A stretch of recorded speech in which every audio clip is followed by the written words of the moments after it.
Isang araw, makikita mo yung puso mo. No, hindi na si Lord ang hinahangad. Gusto mo pa ng marami, you want more and more and more and more. Hanggang makita mo yung sarili mo, eto, wala sa isipan mo ang eternity at lahat ng nilalaman ng isip mo, patungkol na lang yan sa future mo dito. Yun na po yung mangyayari. No? Kaya nais ng Panginoon, ano po, na mas higit na interesado tayo sa Diyos, sa Kanya.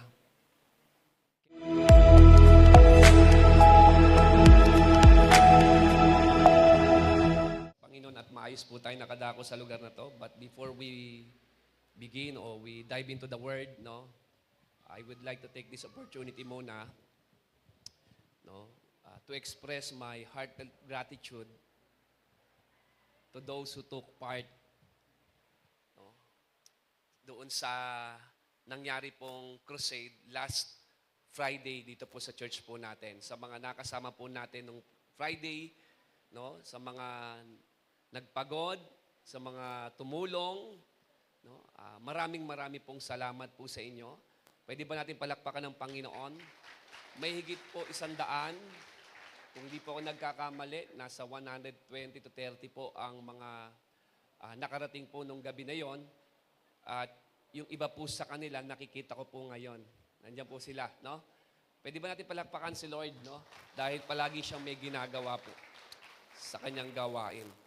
Marami pong salamat sa mga pumunta, sa mga bahay-bahay, no? Yung mission team po natin na weekly, humahayo po sila at pumupunta sa bawat tahanan, no? Hindi lang po sila nagpapakain, sila po talaga ay may intensyon na abutin ng mga tao para makakilala po sa Panginoon.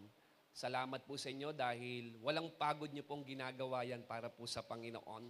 At sa mga nagluto ng pagkain, sa mga naghanda nung araw po na yon, no? Mula umaga, yung mga moms, okay? Pwede natin palakpakan si Lord, no? Sa mga moms, yan. Pagdating ko rito, ang ingay-ingay po nila. No, tinalo pa mga kabataan, ang iingay, tawa ng tawa. Buti nga, natapos yung trabaho.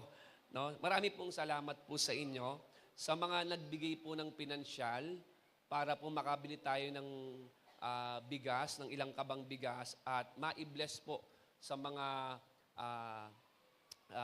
dumating po, no? Sa iba't ibang komunidad dito po sa gabing yon ng Friday. Especially sa mga, actually, sa Young Moms yata po yun. Maraming pong salamat po, Kapitana, no, sa pangunguna po ninyo, sa mga Young Moms na nandito. Thank you so much at sa mga nagbigay.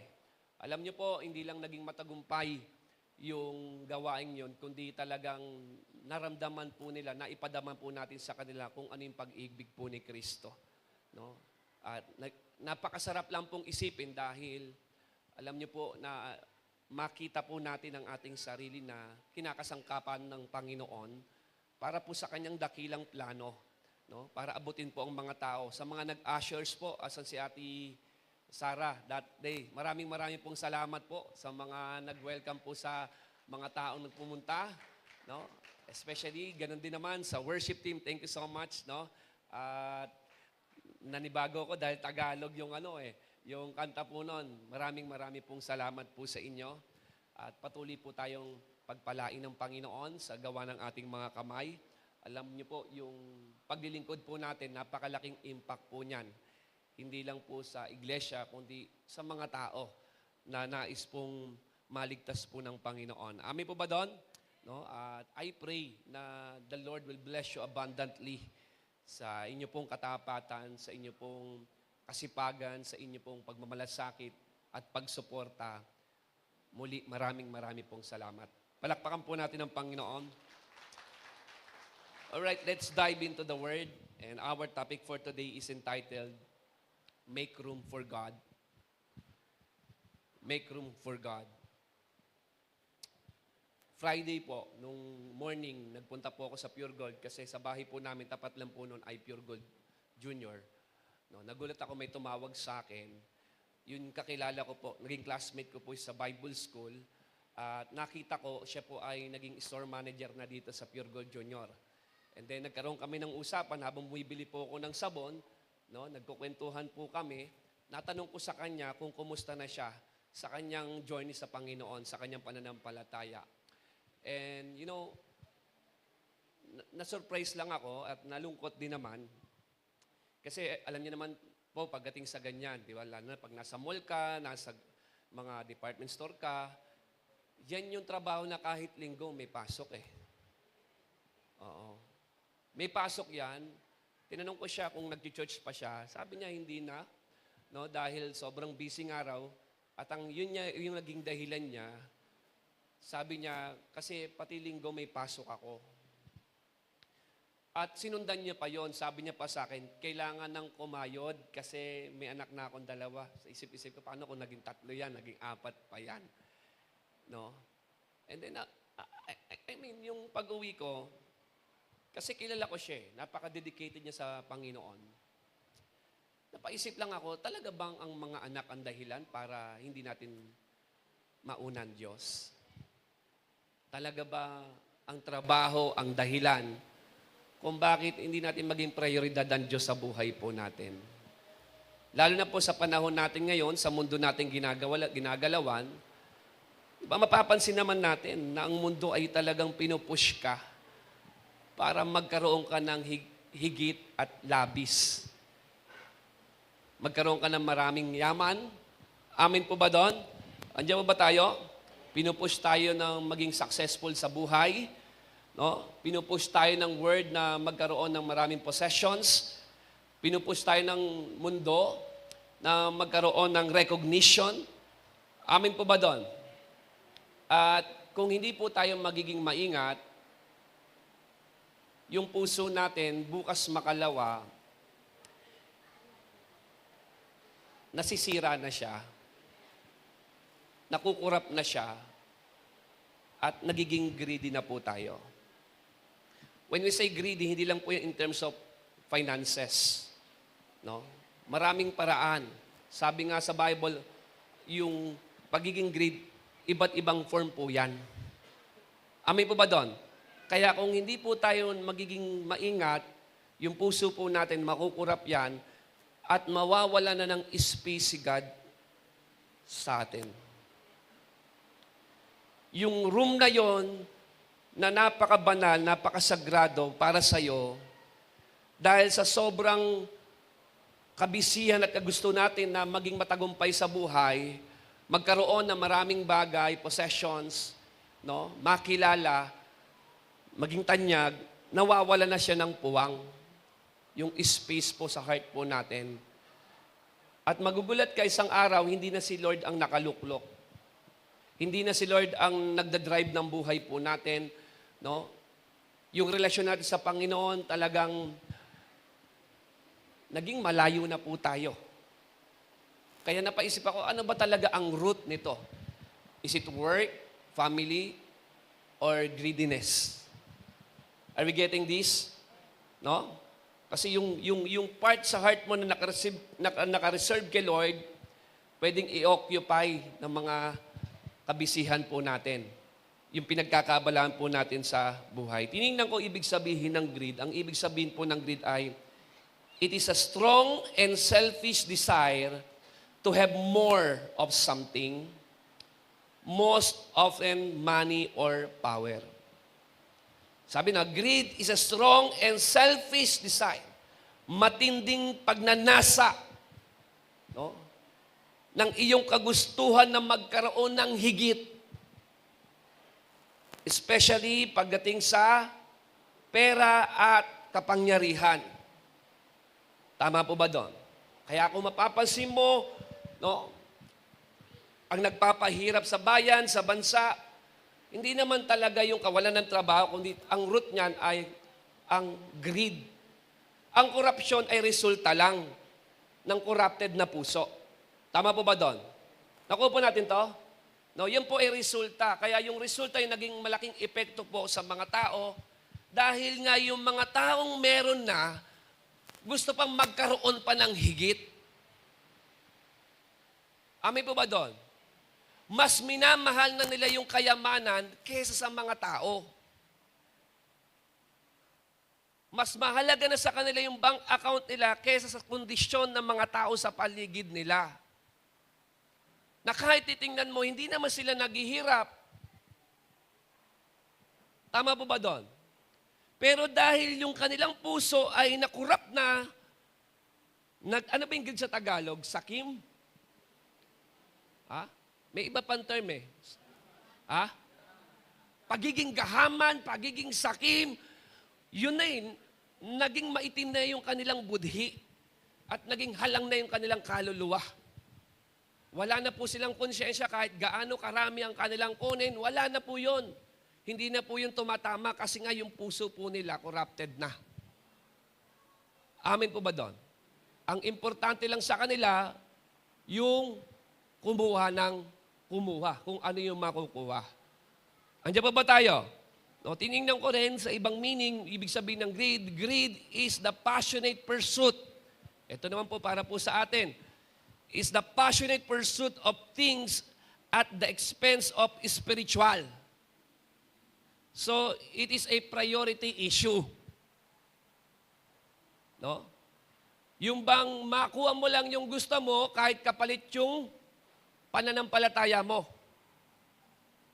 At marami tayong nakita po niyan. Amin po ba doon? Nag-umpisa ng maganda, maayos, maalab, mahal na mahal si Lord. No?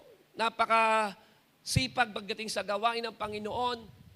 Pero nung, alam niyo po yun, yung nabigyan po siya ng pagkakataon na kumita, makapagtrabaho, makapagnegosyo. Dahil hindi niya naingatan ng kanyang puso, ang nangyari sa mga sumunod na senaryo, nawalan na ng puwang si Lord sa kanya. Hindi niya na gustong manalangin. No? Wala na siyang gana pagdating sa pagsamba. Napalitan na yung laman ng kanyang puso. Andiyan pa ba tayo? Meron pa bang tao dito? No? You know, you can be greedy in different ways. In fact, in Luke chapter 15, nakalagay dito na ang greed comes in all forms. Bingyan niyo po Jesus said, beware, maging maingat, guard your heart, guard against every kind of greed. Life is not measured by how much you own. Hindi mo masusukat ang buhay sa kung anong meron ka. Nakuha po natin ito. Kaya sabi niya, maging maingat tayo, at magbantay, baka mamaya, mahulog tayo dito sa patibong ng kaaway because you can be greedy in different ways, in different forms. Amin po ba doon? Kaya nga, tayo po lagi tayong binabalik ng Diyos sa Kanyang salita upang paalalahanan po tayo Patuloy na maunawaan natin yung nilalaman ng Kanyang mensahe. Amin po ba doon? Kasi po ngayon, kahit sa ibang mga simbahan, ang lagi na lang laman ng message, kundi yung kung paano yayaman ng mga Kristiyano, ang tawag niyang prosperity theology Diba? Yung turo lagi na lang patungkol sa pagyaman. Come on, nandiyan ba tayo? No, God is not against prospering. Pero yung theology, kapatid, kung saan ginagawa mong Santa Claus ang Diyos at genie, yun ang mali. Tama ba doon? Kung inaakala mo kapag ikaw ay nakipag-isa kay Kristo, ay sigurado ng pagyaman mo, hindi mo nauunawaan ang tunay na nilalaman ng mabuting balita. Kaya marami po nagtatampo sa Diyos kapag hindi sinagot ang kanilang panalangin, hindi ibinigay ang kanilang gusto. Kasi nga, ang theology nila, si God, nandyan siya para ibigay lahat ng gusto ko. Ipangyari ang lahat ng gusto ko. Para siyang Santa Claus, para siyang genie. Amen po ba doon? Andiyan ba tayo? Kung pagpalain ka ng Lord, pagyamanin ka ng Lord, praise God. Pero sinabi sa Bible, ang buhay ay hindi masusukat pa rin sa kung ano meron ka. Hindi porket may pinagdadaanan ka ngayon ay wala nang halaga ang buhay mo. Hindi po yun ang totoo. Andiyan ba tayo? Naniniwala ako may mga tao na hindi naman ganun kayaman pero pag tinimbang mo yung buhay, may bigat, may kalidad. Tama. Nagpunta kami sa His Life nung Sunday, yung nag-speak, pumunta sa amin, nag-share sa amin. Alam niyo po, marami siyang minimentoran ng mga milyonaryo. Meron siyang nakausap, dinala sa kanya, depressed, talagang milyonaryo, babae, sabi sa kanya, Pastor, walang kwenta ang yaman na meron siya. Depressed, mayaman na, milyonaryo. Pero siya, elementary lang ang kanyang tinapos. Lumalapit sa kanya, milyonarya, tapos ng pag-aaral. Humihingi ng counsel, ng advice, ng wisdom, ng prayer. Umiiyak sa harap niya. Na itong taong ito sa mata ng mundo, ito yung taong matagumpay. Ito yung buhay na ginugusto ng lahat. Pero ito siya, nasa harap niya. No? Ang isang matanda na humihingi siya ng panalangin. Umiiyak siya, sobrang lungkot ng kanyang buhay. Kaya totoo yung sinabi ng Bible na hindi mo masusukat ang buhay ng isang tao sa yaman o anumang bagay na meron siya. Are we getting this? Kaya po ang church na to, ngayon pa lang, palagi ko sinasabi sa inyo, hindi po kami nangangako kapag nag-church ka, kapag inuna mo si Lord, yayaman ka. Andiyan ba tayo? Ang akin lang, kung pagyamanin ka ni Lord, praise God. Tama ba doon? Pero kung hindi man, mahalaga ka pa rin sa mata ng Diyos. At hindi nababawasan yung pagtingin niya sa'yo. Andiyan ba tayo? Kaya tingnan niyo po ito. No? Yung akala natin, paniniwala natin na ibibigay ni Lord ang lahat, form of unrighteousness na greed po yun eh. Tama? Yung paniniwala, bibigay na ni Lord to. Ngayong taon na to, i-declare ko na to. Okay lang mag-declare. Ngayon mag-expect ako. Okay lang mag-expect. Pero mag-ingat ka. Baka hindi na talaga si Lord ang habol mo. Hindi na talaga si Lord ang pinupurso mo. Amen? Baka subukin ka ng Panginoon sa maliit na pagkakataon at doon pa lang sa maliit na yon ay hindi ka na napagkatiwalaan. Are we getting this? In Exodus chapter 5, verse 1, tingnan niyo po ito. No? Ito po yung kung saan nagbigay ang Diyos ng mensahe kay Moses, kay Aaron, para sabihin sa Pharaoh na palayain ang mga Israelita mula sa pagkaalipin sa bayan ng Ehipto. Ang sabi po rito, next chapter 5, verse 1, after Moses and Aaron talked to the people, they went to Pharaoh and said, the Lord, the God of Israel says, ito yung sinasabi ng Diyos, let my people go into desert so that they can have a festival to honor me. Tingnan niyo po sabi niya, let my people go into desert to worship me. To worship me. Saan mo na gustong papuntahin ng Diyos ang mga Israelita? Hindi kagad sa promised land. Saan?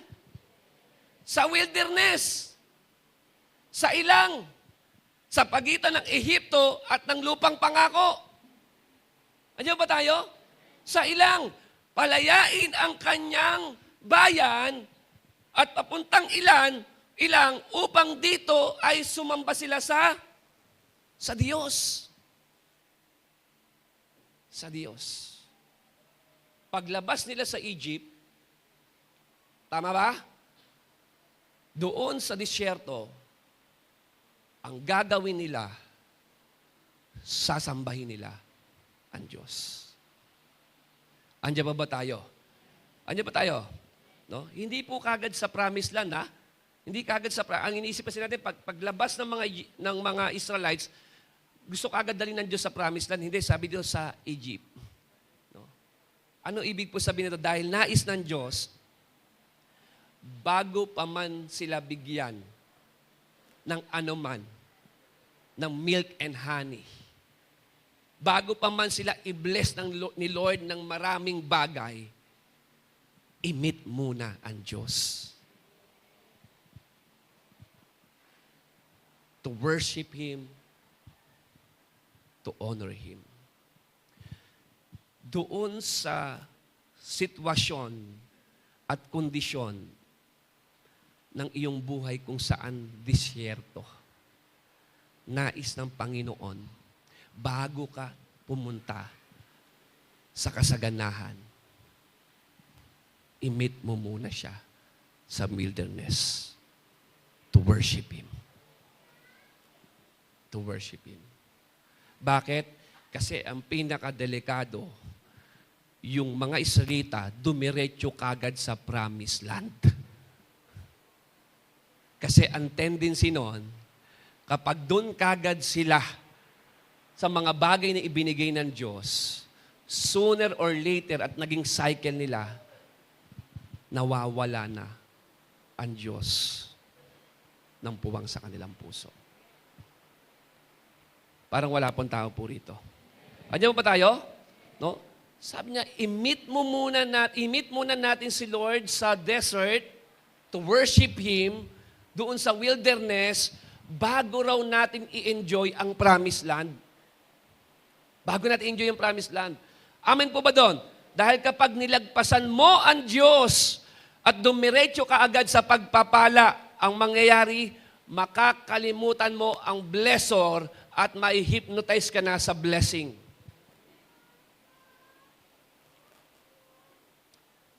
Kaya maraming mga tao,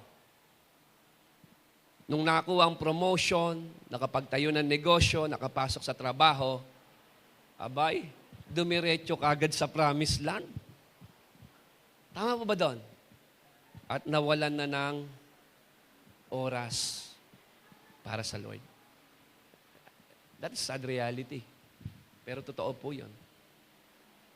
Totoo po yun. Andiyan ba tayo? Tandaan na, hindi laban ng Diyos sa pagpunta mo sa lupang pangako. May inihandaan Diyos talaga sa iyo eh. Amay po ba doon? Basta, wag mo lang siyang kakalimutan. Yun lang yun. Hindi laban ng Diyos sa pagkakaroon mo ng negosyo, ng trabaho, ng promotion. As long as hindi mo siya kinakalimutan. Ang problem kasi, nung binigyan ka, nawalan na siya ng puwang sa puso natin. Amin po ba doon? Kaya ako nagpapasalamat ako sa mga tao na mga pinagpala ng Lord, pero kapartner sila sa ministry, kapartner sila ng simbahan. Ano ibig sabihin? Talagang yung heart nila para kay Lord. Para kay Lord. Yung iba sabi nga, bakit ka ba nagsiserve sa church na yan? Pagod na pagod ka na nga sa buong maghapon, maglilingkod ka pa. Hindi niya kasi naiintindihan. Amen po ba doon? Yun eh. Kasi kapag dumiretso ka ng promised land, dumiretso ka ng blessing, kapatid, greed dyan. Isang araw, makikita mo yung puso mo. No, hindi na si Lord ang hinahangad. Gusto mo pa ng marami, you want more and more and more and more. Tama po ba doon? Hanggang makita mo yung sarili mo, eto, wala sa isipan mo ang eternity at lahat ng nilalaman ng isip mo, patungkol na lang yan sa future mo dito. Totoo po. Kung ano magiging career ko 5 years from now, kung ano magiging kalagayang pamilya namin 5 years from now, come on, nandiyan ba tayo? Yun na po yung mangyayari. No? Kaya nais ng Panginoon, ano po, na mas higit na interesado tayo sa Diyos, sa Kanya, kaysa sa pagpapala. Amen po ba doon? No? Yung bang Nakikita mo ba yung sarili mo na mas gusto mo pang kilalanin si Lord o mas gusto mo magkapera ngayon? Sino po dito aamin ka na parang mas nilalaman na ng puso't isipan mo ang kaperahan? Salamat po, Panginoon. At pinabanal mo lahat na narito. Hallelujah. Hallelujah. Salamat po at mahal na mahal niyo si Lord. Di ba? Yung kayang iwanan, kayang kaligtaan, kayang ipagpalit si Lord. Makuha mo lang isang bagay. Kaya sa Bible, mayroong story si Jesus patungkol sa lalaking hangal. In Luke chapter 12, basahin ko po sa inyo po itong napakagandang aral. Sabi niya, kausap niya po rito, no, ang mga tao, especially na may magkapatid na lumapit sa kanya at gusto nila namang magitan si Lord para pagdating sa kanilang mana. Ito na po yung sinabi ng Panginoon. Jesus told them a parable saying, the land of a rich man produced plentifully. And he thought to himself, what shall I do? What shall I do? For I have nowhere, sabi niyan, to store my crops. And he said, I will do this. I will tear down my barns and build larger ones, and there I will store all my grain and my goods. And I will say to my soul, soul, you have able good laid up for many years. Relax, eat, drink, and be merry. But God said to him, fool, this night your soul is required of you. And the things you have prepared, whose will they be? So is the one who lays up treasure for himself is not rich toward God. So meron daw isang lalaki dito, entrepreneur po siya. At sabi niya, he is a very, very successful man. No? At ito po yun. Meron po siyang pangarap. No? Kasi po, pag binasa mo yan, yan ay patungkol sa retirement. Binigay niya ng lahat-lahat, nagpagod siya, at dahil sa dami ng kanyang ipon, eto na yung kanyang conclusion. Ha? Mukhang di na mauubos to. Panahon na para magsaya, para i-enjoy lahat ng aking pinagpaguran. Tama po ba doon? Retirement na eh. Andiyan ba tayo? It's time to retire. No? Meron bang problema sa pagpaplano? Wala po dyan problema. Okay? Pero sabi dito ng Panginoon, but God said to him, fool, this night your soul is required of you, and the things you have prepared, whose will they be? Ang problema dito, yung bang pag pinansin mo yan, ilang beses niyang binanggit yung salitang I, me, and my. Lahat ng kanyang ginagawa, lahat ng kanyang pagod, lahat ng kanyang oras, ay ibinigay niya para magkaroon siya ng ganitong yaman. Pero wala siyang oras pagdating sa Diyos. Yan po ang katotohanan sa panahon natin po ngayon. Isipin mo, parang nakapakahirap naman ng ganyang kalagayan. Pero kapag tinignan mo siya, parang ikaw din, parang ako din. Tama? Wala tayong oras kay Lord. Kasi gusto natin, magkaroon ng magandang future. Yumaman, walang masama sa pagyaman. Pero ang problema, yung pagyaman na wala ang Diyos. Tingnan niyo po ito. Binanggit dyan, sabi dito and he thought to himself, what shall I do? For I have nowhere to store my crops. Wala na akong mapaglagyan. Kasi bakit? Buong buhay ko, inubos ko na sa pagkatrabaho. Sa pagninegosyo, kaya ako nagkaroon yan. Dugot pawis ang inandog ko dyan. Asan ang kanyang buhay? Nasa kanyang yaman. pero wala siyang oras pagdating sa Diyos. Ito matindi.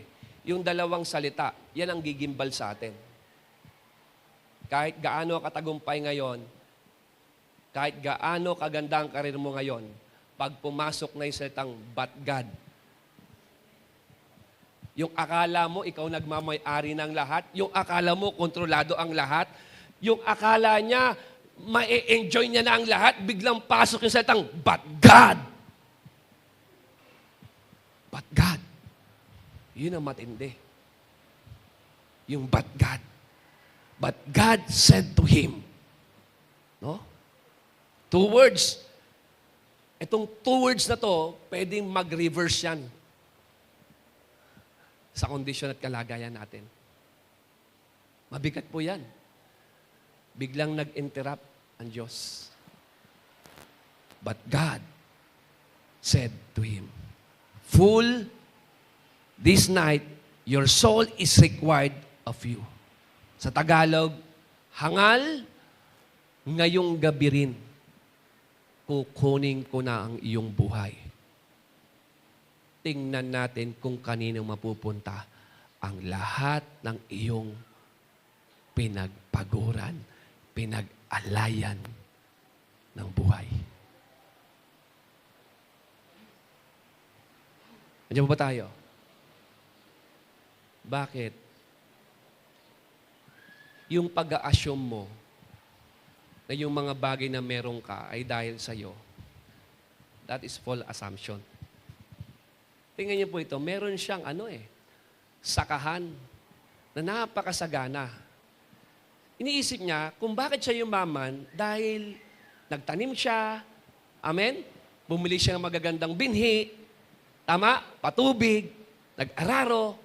Pero tingnan niyo po ito, paano magiging masagana ang lupa kung walang araw at ulan? At tanungin kita, sino gumawa ng araw at ulan?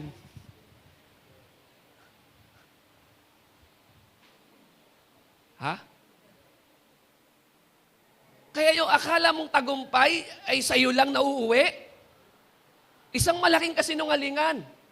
Kahit ang binhi na meron ka para itanim, hindi mo yung pagmamay-ari. Kahit ang pagtayo mo ng barn, ng mga kahoy na ginamit mo, materials, noon pa, tinanim niya yan ng Diyos. At kung bakit ka naging matagumpay, masagana, hindi dahil sa iyong galing, hindi dahil sa iyong sipag. Palagi mo pa rin alalahanin kung bakit na-produce yan dahil nandun na ang Diyos. Dahil sa gawa ng Diyos. Parang wala pong tao po rito. Diba? Kasi tingnan mo kahit nga ang peste, hindi mo kayang kontrolin kahit ang pagbuhos ng ulan, hindi mo kayang kontrolin yan. Kahit pagsikat, yan ang sisira, yan ang magpapahirap sa mga sakahan. Tama? Tama po ba doon? Kapag nagkaroon ka ng matinding ani, ibig sabihin, nagpaulan ng Diyos, pinasikat ng Diyos, tama, ang araw, and binigyan ka ng Diyos ng magandang bini, and guess what? Ang conclusion, ikaw lang. Parang nakikita na natin sa sarili po natin. Natutuwa ba tayo? Yung trabaho mo, yung negosyo mo, ikaw lang. Nakaipon ka, nakapagtayo ka ng bahay, nakabili ka, nakapagpundar ka. Tingin mo, ikaw lang? Oh, come on. Andiyan ba tayo? Yung lakas para bumangon. Yung koneksyon sa mga tao. Yung kakayanan makapagsalita. Yung mga ideas na ibinigay sa'yo ng Diyos, tingin mo, ikaw lang yan? Nandiyan pa tayo? Kaya yung pag-a-assume natin kung bakit tayo may ganitong mga bagay, may mga properties tayo kasi dahil tayo lang. I, me, and my, tapos ka na dyan. Diyan ka na inimit ng Lord. But God, matindi na yon. Matindi. Kaya ngayon, milyonarya, yung sinishare po ni Pastora Abe, no? Namatay yung kanyang anak, iniwan siya ng kanyang asawa. Sila Drev, asawa si Drev, yung kasama ko. Ayun, diba? Sila ko ni Michael. Iniwan ng asawa. Napakatindi, napaka-successful. Hindi ka naman siguro magiging milyonaryo kung hindi naging successful ang karir mo. Tama, mali. Pero nawalan siya ng minamahal. Iniwan siya ng kanyang pamilya, nag-iisa na lang siya, umiiyak siya, lungkot na lungkot siya. Ano ibig sabihin? Kasi kahit gaano tayo katagumpay, hindi natin kontrolado ang lahat. Pwede pa rin pumasok yung dalawang salitang, but God. But God. Yung bang wala ka ng time para kay Lord, okay lang yan, gawin mo lahat ng gusto mo. Pero pag dumating yung dalawang salita sa'yo, yun ang masakit. But God. But God. Andiyan ba tayo? Kaya po, ano po sabi po ni Pablo kay Timoteo? No? Ito po ay nagsulat po siya ng aklat ng 1 Timothy. Okay? Patungkol po ito sa mga mayayaman at gustong yumaman. Ito po ang tagaubilin. Ito po yung command po ni Pablo kay Timoteo. Okay, sa mga gusto pong yumaman, sa mga mayayaman na, may mensahe po ang Panginoon sa inyo. Sabi dito, yet, through godliness with contentment is itself great wealth. Yan pala ang totoong great wealth. After all, we brought nothing with us when we came into the world. And we cannot take anything with us when we leave it. So if we have enough food and clothing, let us be content. Amen po ba doon? Kesa naman ipurso mo, sipagan mo ng todo-todo, at ano expense niyan? Malayo ka sa Panginoon? Mawala ka sa paglilingkod? Sabi dito, nung tayo raw po ay ipinanganak sa mundo, wala naman tayo na kahit anong ari-arian. Tama po ba doon? Wala. Meron pa ba dito sa inyo na pinanganak, ginto, na kwintas, nakahikaw, nakarelo, diba? Nakaseiko ka nung pinanganak ka? Wala naman siguro nung kinuha ka sa tiyan ng nanay mo, nasisaryan ka, nakita na, ang ganda na sa pa, naka-Jordan shoes pa, oh. Ang tindi mo naman. Hindi. Talagang wala ka eh. Nisaplot nga, wala ka eh. Wala ka talaga. Wala ka namang bling-bling dyan, walang mga earrings dyan, wala. At sabi ng Diyos, kapag nag-journey ka rito, kahit anumang bagay ang makuha mo at makamit mo, sabi sa Bible, patutunayan niya pa rin sa iyo kapag namatay ka, wala ka pa rin madadala. Patutunayan yun. Alam natin yan. Kahit lagyan mo ng 1,000 pera yung taong namatay, di ba niyagawa po ng iba po yan, may 500, tuwan-tuwa yung mga sepulturero dun eh. Sabi ng sepulturero, sige, ilagay niyo lang, damihan niyo pa. Kasi bakit? Kahit anong lagay mong hawak dyan, tinanong ko nga dati, totoo po yan, may tinanong ako yung namatay yung nanay na classmate namin, ba't nilalagyan ng pera? Alam mo, sagot nila, sabi nila, pamasahe daw. Saan pamasahe sa akin? Di, totoo po. Pamasahe daw sa langit. Sabi ko, 500 lang pala papuntang langit, 500 lang. Pamasahe. Diba? At kahit ilagay natin lahat ng yaman,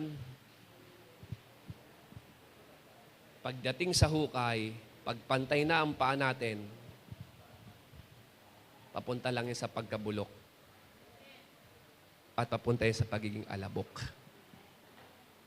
Hanggang isang araw, hindi ka na maaalala ng tao. Totoo. Could you imagine, dyan mo lang in-spend yung panahon at buhay mo. Kaya nga sabi, ang buhay ng tao, hindi mo pwedeng sukatin. Sa mga bagay na meron ka. Sinasabi po rito, but people who long to be rich fall into temptation and are trapped by many foolish and harmful desires that plunge them into ruin and destruction. Ito na po yung conclusion. Because for the love of money is the root of all kinds of evil. And result, some people craving money have wandered from the true faith and pierced themselves with many sorrows. Huwag mong sabihin sa akin, Christian ka. Dahil merong dyan pinakita si Pablo na mga Kristiyano na nasira ang kanilang pananampalataya dahil sa pagnanasa sa kayamanan. Ang pera ay hindi masama. Pero ang pag-ibig sa pera, yan ang ugat ng lahat ng kasamaan. Is the root of all kinds of evil. Kaya nga meron parable si Jesus na deceitfulness of wealth doon sa parable of the soil na kung saan nagchochoke para hindi tumubo at mamunga yung salita ng Diyos sa'yo. Tama ba doon? No? Marami pong nasisira ang pananampalataya dahil sa pagnanasang yumaman. Tingnan niyo po ito palagi ko pong sinasabi sa inyo. Hindi mo kailangan nasaing yumaman. Kasi ang Diyos, kapag nakita naman niya na pagkakatiwalaan ka, kaya kanyang bigyan. Pero inasain mo yung pagyaman, expense sa faith mo, yan ang problema. At sabi rito, marami po, sabi niya, maraming mga pananampalataya ang nasira. At nalagay sa maraming kaguluhan. Ha? Piray mo nagkagulo-gulo yung buhay dahil sa paghahabol sa pera, sa pagnanasang yumaman. Ulitin ko, hindi masama ang yumaman, hindi masama ang pera. Ang masama, yung ibigin mo yung pera ng higit sa Diyos because you cannot serve two masters. Because it's either you will hate the one and you will love the other. You cannot. It is impossible. It is impossible. Kaya nga, cannot Hindi mo magagawa. Amin po ba doon? May tao po ba rito? Kaya sabi dyan, maraming mga pananampalatayang nasira at maraming mga Kristiyano ang napasok at nalagay sa maraming kaguluhan dahil sa pag-ibig sa salapi. Kasi bakit? Ang pag-ibig sa salapi, sisirain yan yung karakter mo. Ayan ba tayo? Kaya nga, ayaw natin, merong survey sa social media, i-abolish yung Congress, alam mo, nanalo. Sa botohan yun sa social media lang, tanggalin na ang Congress. Sa social media po ito abay, tambak yung gustong mag-stay pa ang Congress. Bakit? Kasi ramdam. Tataka ka, bira ka, mula pumasok ka sa school, star section ka, with honors, pagdating sa dulo, magnanakaw ka lang pala. Nakuha po natin to? Di, totoo po yun. Biruin mo, pagdating sa, bakit nagkaganon? Because of greed. Nakurap yung kanyang karakter. May tao pa po ba? Okay pa po ba kayo? No? Greed can lead us to compromise our faith. Pag greedy ka, nakukompromise mo yung iyong pananampalataya. Sabi ko nga po, no? Nag-uusap kami ng mga pastor, sabi ko, alam mo, kung ang mga Kristiyanong mga nilagay ng Diyos sa posisyon, for example, mayor kasi natin, talagang Christian yan Talagang mag-i-stand sa faith niya, babaligtad ang Valenzuela Sino ba naman hihindi sa'yo? I mean, kung iti-take advantage lang natin, yung platform na ibinigay sa atin ng Diyos para gawin ang kanyang kalooban, ang laking impact nito. Sa lugar na kung saan tayo naninirahan, sa mga taong nakapaligid sa atin, kung iti-take advantage lang po natin. Andiyan ba tayo? Kaya lang, kapag kasama kita sa Bible study, tapos nakita kitang tumutungga ka doon kinabukasan, parang paano mo i-win yun? Hindi ka greed sa pera, pero baka greed ka sa power. Could you imagine, kaya mong i-compromise ang faith mo? Nakuha po natin to. Kaya mong isugal yung relasyon mo sa Panginoon because of power. Andiyan ba tayo? Kaya sabi dito, no, ang greed, pag pumasok na yan, sisirain niya na kagad yung karakter ng tao, yung pananampalataya ng tao. Amen po ba doon? No? At magiging domino effect na po yan. Bakit? Kasi, yung bang mas gusto mo yon kaysa kay Lord. Kaysa kay Lord. Kaya napaka-importante po, no? Saan man tayo ilagay ng Panginoon. Palagi pa rin po natin isipin, yung sinasabi sa Bible, in whatever you do, do it for the glory of God. For the glory of God. Amen po ba doon? No? Huwag mong ipagpalit ang posisyon, ang kayamanan sa Diyos. Huwag. No? Hindi ka tayo binigyan ng Diyos ng negosyo, ng trabaho, no? Para i-enjoy natin kapalit siya. Kasi nangyayari yan eh. Sino po dito, may gagawin ng Lord sa'yo sa buhay mo this year. Pero binigay niya itong mensahe niya sa'yo. Ulitin ko ha. Pwede kang sumagana na hindi nalayo sa Panginoon. Pwede kang maging matagumpay sa buhay na close pa rin kayo ni Lord. Tama? Pero wag naman sana na i-enjoy mo yung blessing in expense sa relasyon mo sa Panginoon. Kasi hindi tayo binigyan ng Diyos ng blessing para i-enjoy lang natin na hindi siya kasama. Are you with me? Nakuha pa natin ito? Hindi ka nais bigyan ng Diyos ng pagpapala para i-enjoy lang nang wala siya. Nais ng Panginoon, bigyan ka ng anumang bagay na alam niyang makakatulong sa'yo. Totoong pagpapala, at yung pagpapala na yun, saan ka man ilagay ng Diyos, anumang hawakan ng yung kamay na pinagtagumpay niya, kapatid, wag mong gagawin na i-enjoy lang ang blessing na hindi siya kasama.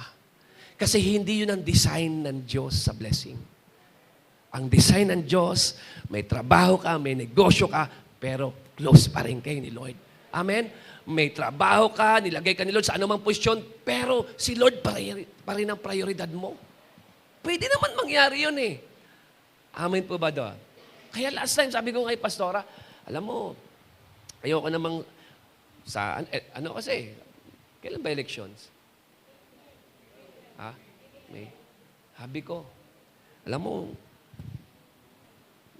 sa akin lang po ito Sa akin lang po ito. No? Sabi ko, dapat pala yung nakarang eleksyon, si Pacquiao na lang binoto ko.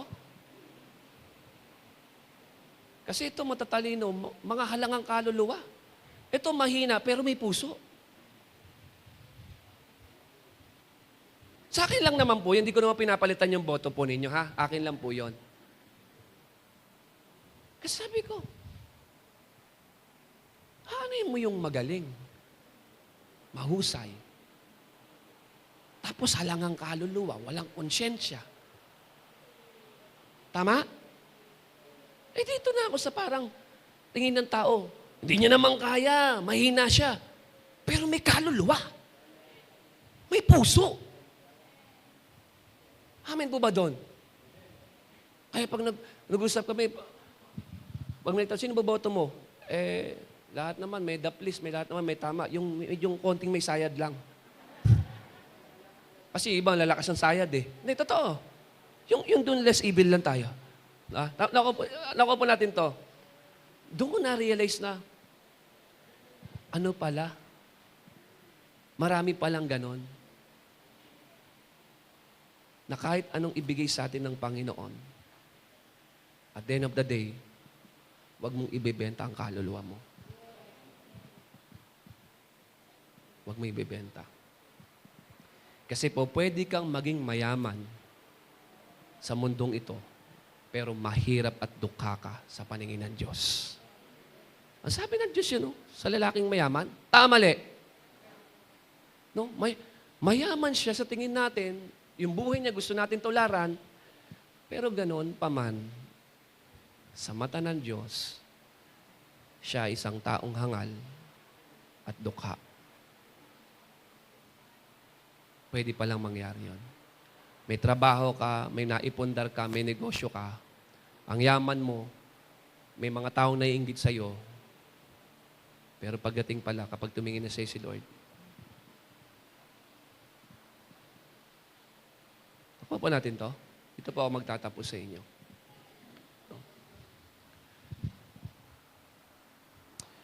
Ako po panalangin ko na anumang ibigay sa atin ng Panginoon sa taong ito,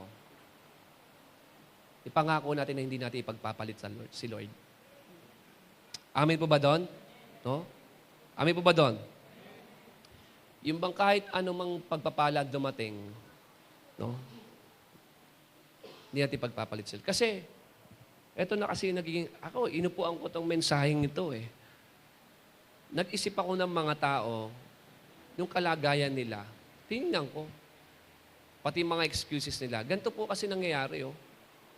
Marami po sa atin, gusto mo munang tapusin ng isang bagay, gawin ng isang bagay, at kapag naging okay, saka mo i-include si Lord, si God. Ganyan tayo eh. Tama po ba doon? Tapusin ko muna yung pag-aaral ko. Maghanap lang ako ng trabaho. Unahin ko lang muna to kasi busy ako lang, kasi nag-start pa lang ako sa business ko. Unahin ko muna sandali to, ha? And then kapag naging okay na, Lord, relax ka lang, nandiyan ka, makikipag-partner, i-include kita, unahin ko lang to. In a sense, sa picture na yun, gusto mong paghintahin ng Diyos. Tama, mali. Sa mga estudyante, Lord, relax ka lang. Tapusin ko lang tong school ko. Itong pag-aaral ko. Sa mga magulang, Lord, hayaan mo lang ako dito, ha? Busy lang talaga. Kailangan ko lang talagang gawin ito. Kailangan ko lang talagang tapusin ito. Kasi, hindi po pwede, Lord, na basta mag-church din ako, diyan ka lang, magpipray din ako, mag-serve din ako.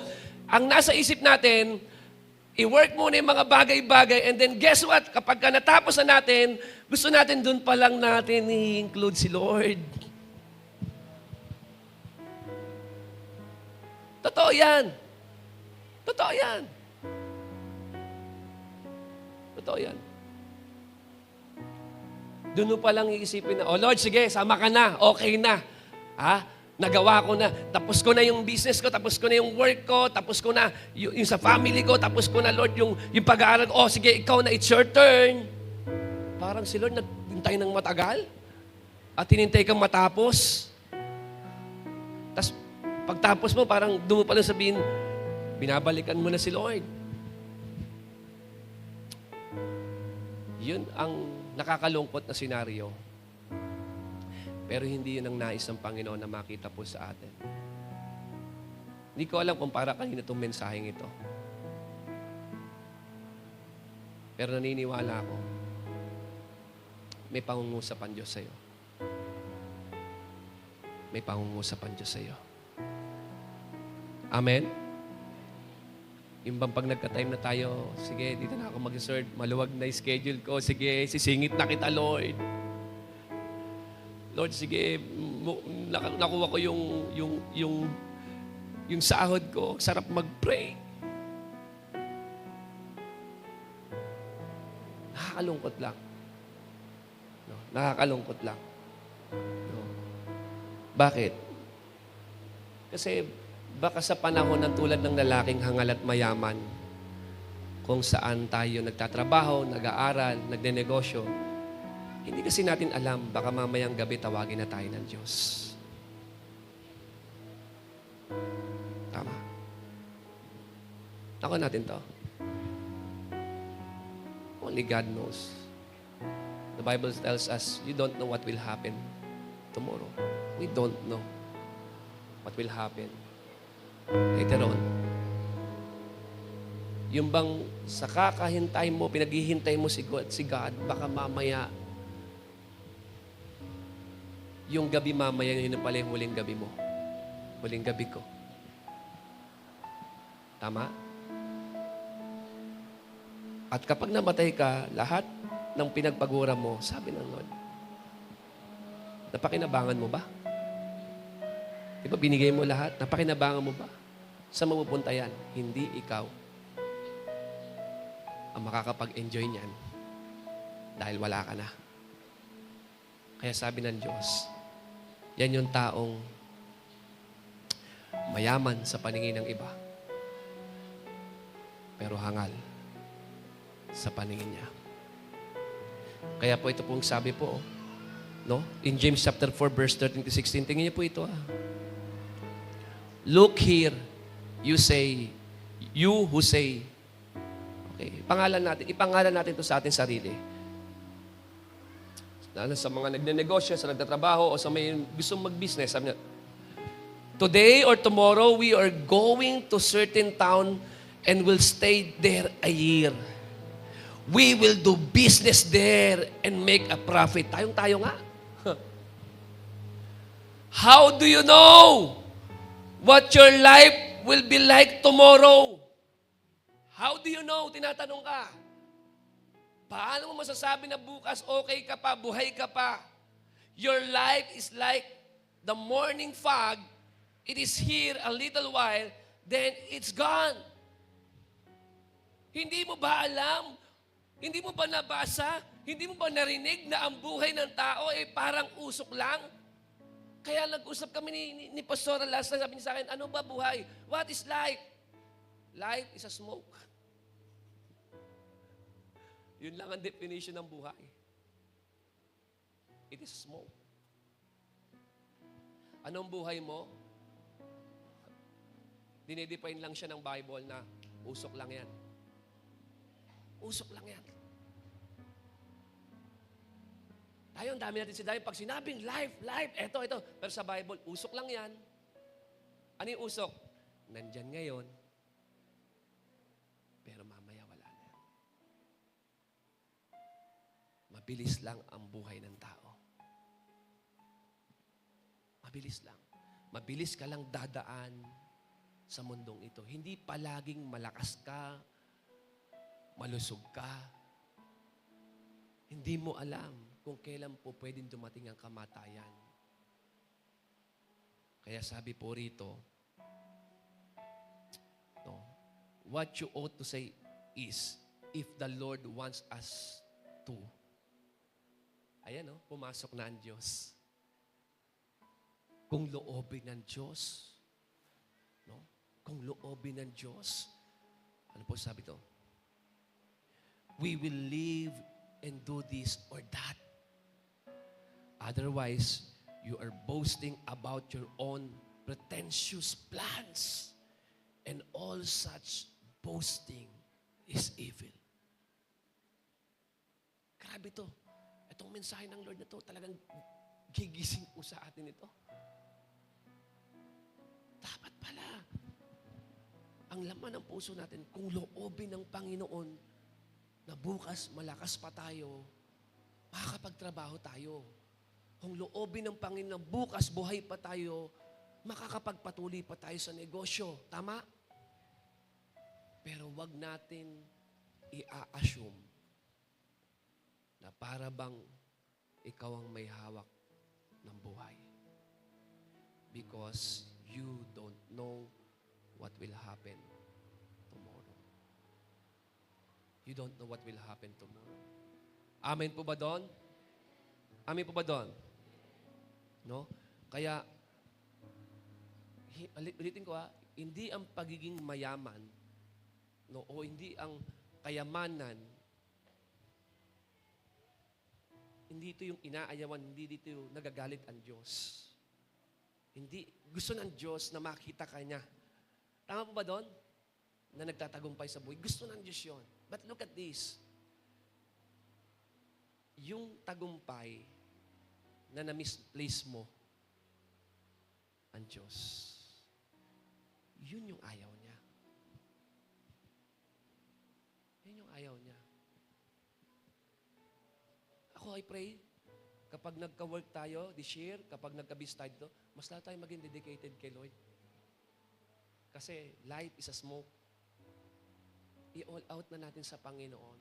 Hindi yung kapag bless tayo ni Lord, i-enjoy natin yung blessing and then magdi-detach tayo sa commitment natin sa Kanya, sa relationship natin. Are you with me? And then one day, nakita mo na misplace mo na si God. Sabi mo, ang church kasi, church na ngayon na may kasalanan. Amen mo ba?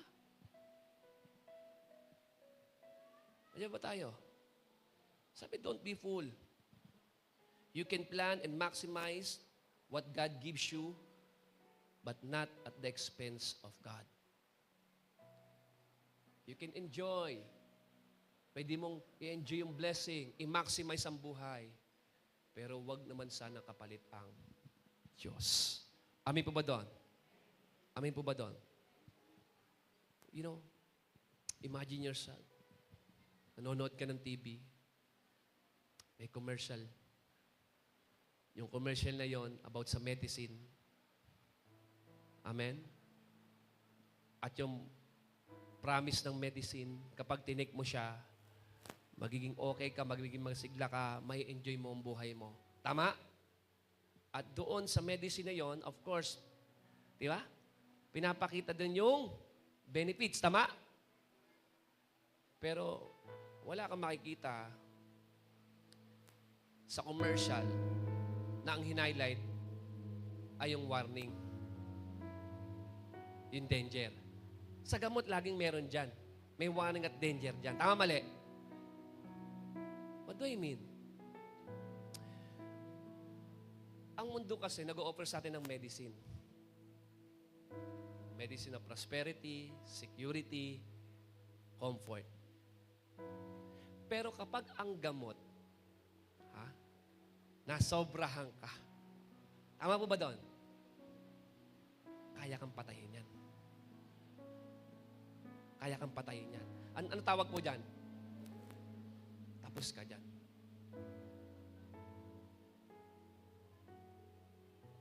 Okay yung binibless ka ng Lord eh. Tama, mali?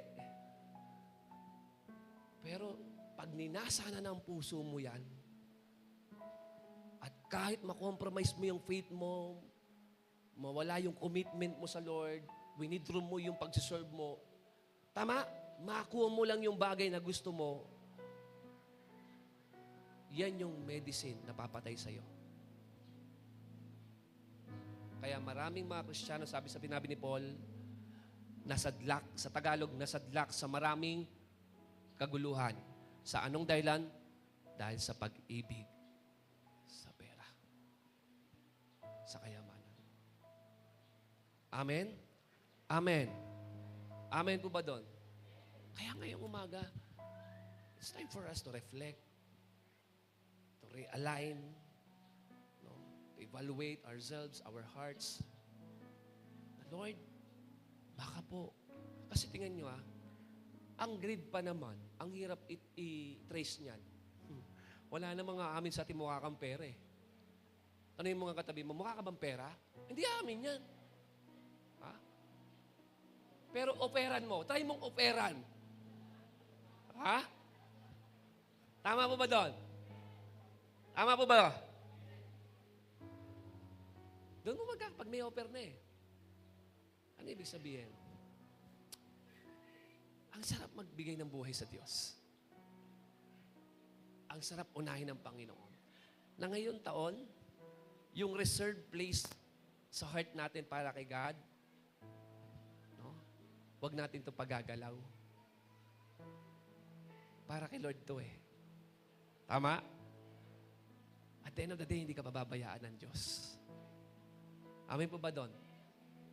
Hindi ka pababayaan ng Diyos.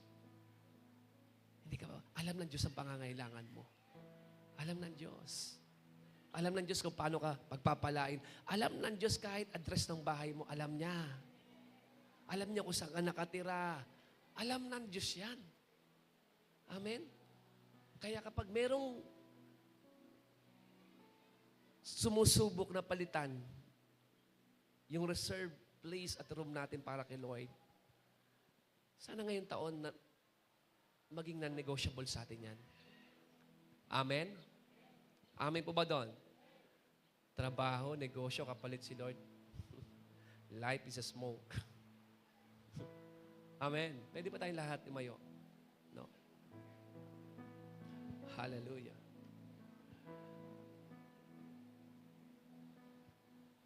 Sino po dito meron ka natutunan? No?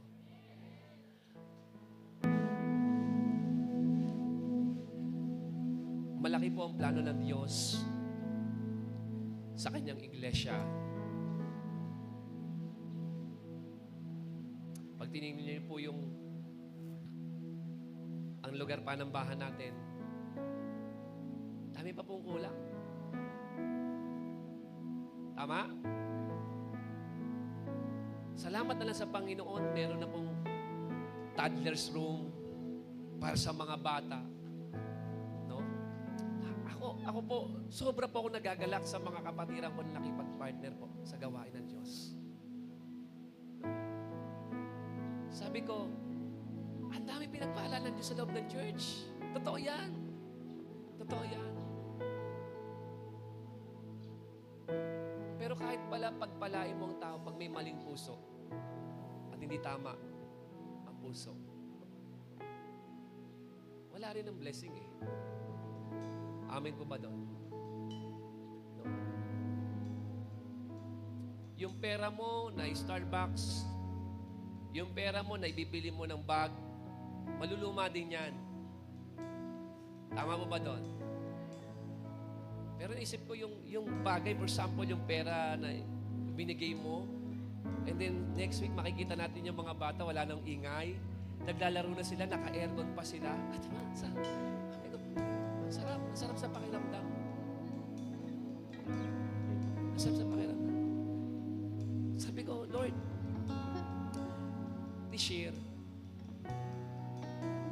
lagyan mo ng purpose yung blessing na meron kami. At lalo pa kami may in love sa'yo. At walang sino man o naman na magiging kapalit ka. Don't lose your priority when God blesses you. Don't lose your priority. Amen? Amen. Pag blines ka ngayon ni Lord this year, alisin mo yung I, my, and me. Amen? Lagi mo sabihin, Lord, this is you. At tiwala lang po ako. Lord, may pera po ako kasi, Panginoon, ikaw ang gumawa ng koneksyon, ikaw nagbigay sa akin ng lakas, ng kakayanan. Lord, meron po ako nito. It's all because of you. It's all because of you. Kaya, Lord, gusto ko po gamitin ito para sa kapurihan mo, hindi sa kagustuhan ko. Amen? Pag nakita ng Diyos yung ganong puso, kapatid, kahit hindi mo nahingin kay Lord na pagyamanin ka, ibibigay ng Diyos yun sa'yo. Ibibigay sa'yo ng Diyos yun. Kaya ngayong umaga, sabi ko nga, ngayon pa ba tayo titigil mangarap para sa templo ng Diyos? Naipatayo nga ito ng ilang milyon. Amen? Amen? Ngayon pa ba magiging mahirap sa atin na ipagawa ang paunti-unti? Ngayong marami na sa atin dito talagang nag-breakthrough, pinagpala ng Panginoon. I think walang problema sa blessing. Tingnan mo yung katabi mo. Sabihin mo sa kanya, baka ikaw ang problema. Amen. Sino po dito ngayong taon, magiging daluyan ka ng pagpapala at gagamitin ka ng Panginoon para sa kingdom niya? Lord, walang anumang greed. And the only antidote for greed is giving. Amen. Not in terms of financially, yung ibigay mo muna yung buhay mo sa Panginoon. Yan ang una eh. At hindi na mahihirap sa'yo na ibigay yung mga bagay na meron ka. Kapag ang naibigay mo na kay Lord yung puso mo, hindi na magiging mahirap sa'yo na ibigay pa ang iba. Amen? Magiging masaya ka. Magiging masaya ka. Sa tuwing may ginagawa ka, may ibinibigay ka para sa Panginoon, magiging kagalakan mo siya. Amen. Amen. Okay, sabi ko, Lord, maraming salamat po sa iglesyang ito. Salamat dahil sa susunod na linggo, Lord, alam niyo po, naubos na po lahat ng bato doon. Kakakuha ng mga anak ninyo, kakabato. Totoo. Sabi ko, ba't lumipisto? Pastor, yung mga bata, bato ng bato doon. Ayun. Sabi ko, pagawa natin sila ng room. At sa mga tumugon, mas lalo pa po kayong pagpalain ng Panginoon. Pagpalain po. Bilang lingkod ng Diyos, humihiling ako sa Panginoon na pagpalain niya ang mga tao na bukas ang puso na makipag-partner sa kanyang kaharian, sa kanyang mga plano at kalooban sa iglesia nito. Lord, bless them abundantly again and again. Walang batid na pagpapala, O Diyos, ang ibigay mo po sa iyong mga anak. Marami pong salamat, Lord. Salamat sa mensaheng aming natutunan. Salamat sa salita, Lord, na dinanim mo sa aming puso. Salamat, hindi mo lang po kami basta ginising, kundi binago mo po kami ngayong umaga. Marami pong salamat po sa iyo pong pinakamataas na pagpapuri, pagdakila, at pagsamba sa tanging pangalan ng aming Panginoong Jesucristo Jesus. Amen.